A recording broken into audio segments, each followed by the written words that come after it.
Jackie Shroff తనయురాలు Krishna Shroff daredevil act గురించే బాలీవుడ్ కోడే కూస్తోంది.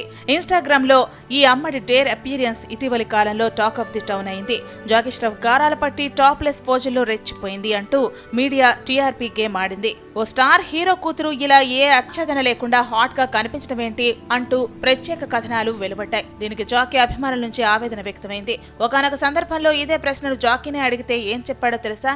ఈ స్టార్ హీరో కమ్ నటుడు తన కూతుర్నే వెనకేసుకొచ్చాడు. కృష్ణ టాప్లెస్ గా కనిపించిందని ఎలా చెప్పగలరు? తన ఫోటోల్ని సరిగ్గా పరిశీలించారా?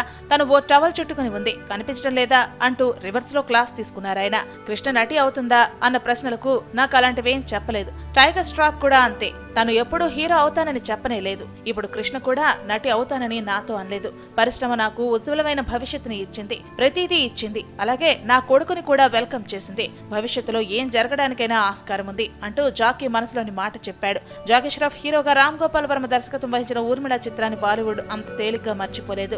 ఆ సినిమాతో జాకీ స్టార్డమ్ మరింత ఎత్తుకు ఎదిగింది. ఆ రకంగా అతడు రాముకి రుణపడి ఉంటాడు ఎప్పటికీ.